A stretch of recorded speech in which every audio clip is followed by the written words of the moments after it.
bienvenue sur la chaîne d'Ahmed Mohammadine. Cette nouvelle vidéo va être consacrée à l'explication de l'état de rapprochement. L'état de rapprochement est un tableau qui permet de rapprocher les écritures enregistrées chez l'entreprise avec les écritures enregistrées chez la banque ou bien le centre de chèques postaux.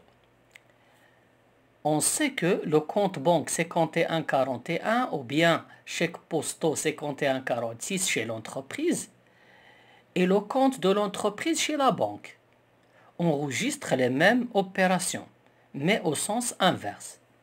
Leurs soldes donc doivent être identiques.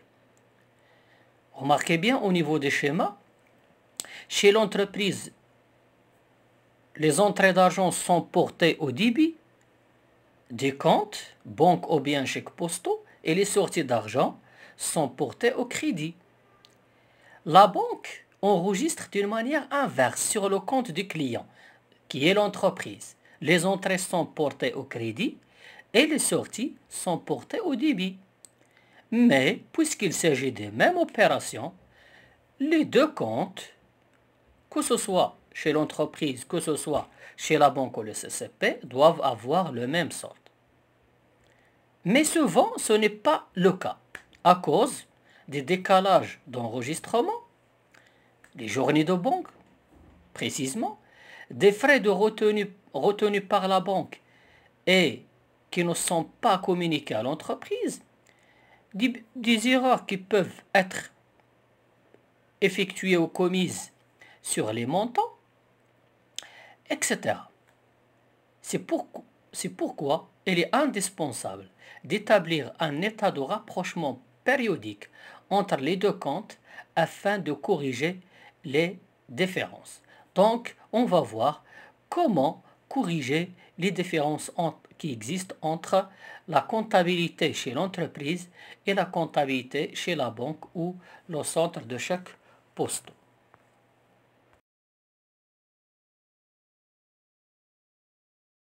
Notion et principe de l'état de rapprochement. Définition. Donc, l'état de rapprochement est un document établi périodiquement pour relever les différences entre le compte 5141 banque chez l'entreprise et le compte de l'entreprise chez la banque. Principe. Donc, vous avez un tableau, les opérations, puis comptabilité de l'entreprise, débit et crédit, et comptabilité de la banque, débit et crédit. Donc, le rapprochement se fait selon la technique suivante. Premièrement, inscrire les soldes de fin de période chez l'entreprise et chez la banque.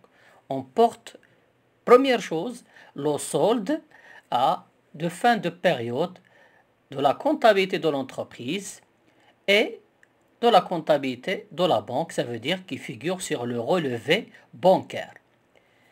Deuxièmement, pointer les opérations identiques sur les deux documents. On va vérifier quelles sont les opérations qui ne posent pas problème, qui sont inscrites sur les deux comptabilités ou inscrites sur les deux comptabilités. Troisièmement, relever les erreurs et les inscrire sur l'état de rapprochement. Donc on va voir les opérations qui sont enregistrées chez l'entreprise et qui ne sont pas enregistrées chez la banque, puis les opérations qui sont enregistrées chez la banque et qui ne sont pas encore enregistrées chez l'entreprise. Donc, on va les mettre sur l'état de rapprochement. Puis, calculer les soldes rectificatifs en fin de période. Donc, on va rectifier les soldes. Ça veut dire on va calculer les nouveaux soldes. Donc, appelés soldes rectifiés.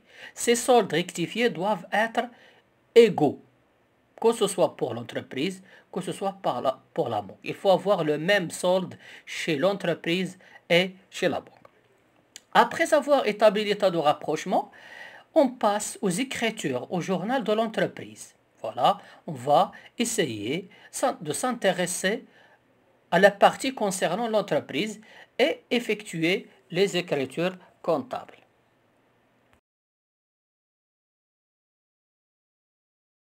Présentation de l'état du rapprochement. Prenons un exemple. Donc, vous avez l'entreprise Dora met à votre disposition les documents suivants. Le compte 5141 banque arrêté le 34N. Vous avez les dates et vous avez les opérations et débit et crédit. Puis le relevé bancaire reçu le 34 de la banque BMCE. Voilà, donc vous avez les dates, les belets, l'opération et débit et crédit. Donc, premièrement, il faut identifier les différences entre les deux comptes. Deuxièmement, établir l'état de rapprochement bancaire au 34N et passer au journal de l'entreprise d'aura les écritures nécessaires. Donc, il faut comparer les deux tableaux. Remarquez bien que vous avez chez l'entreprise deux opérations ne sont pas comptabilisées. L'opération du 15-4 frais de tenue de compte, dont 10% de TVA 200 dirhams, et l'opération du 29-4 virement des clients Adil, 15 000 dirhams. Chez la BMCE, deux opérations ne sont pas encore comptabilisées. L'opération du 24, chèque numéro 234, montant 25 000 dirhams. Et l'opération du 28-4, dépôt en espèces, 8 000 dirhams.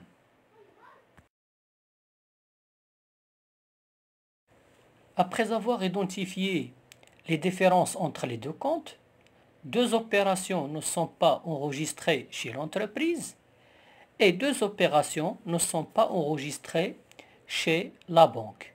On établit l'état de rapprochement. Première chose, on porte le solde au 34.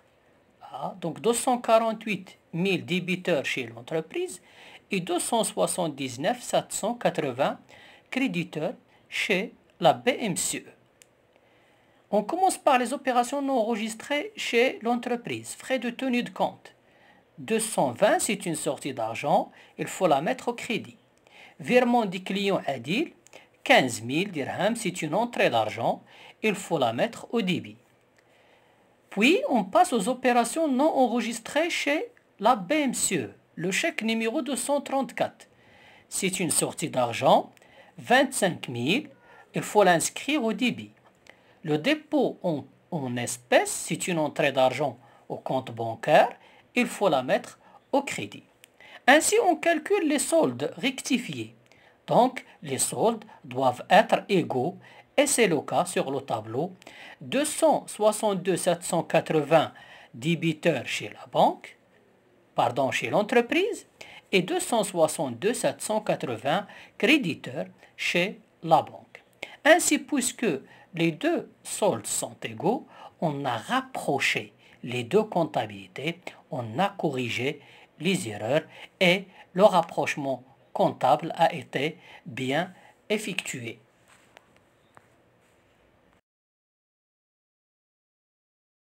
La dernière étape des rapprochements, c'est les écritures de régularisation chez l'entreprise d'aura. Chez l'entreprise d'aura, deux opérations ne sont pas comptabilisées. Premièrement, les frais de tenue de compte, 220 dirhams dont 10% de TVA. Donc 220 c'est TTC, c'est une sortie d'argent, il faut l'inscrire au crédit du compte banque. En contrepartie, il faut débiter le compte service bancaire et l'état TVA récupérable sur charge.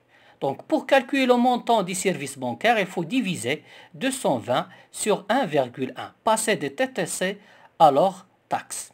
La deuxième opération qui n'est pas enregistrée chez l'entreprise, c'est le virement du client. Donc il s'agit d'une entrée d'argent. Il faut débiter le compte 5141 la banque, 15 000, et créditer le compte client puisque le compte client a réglé.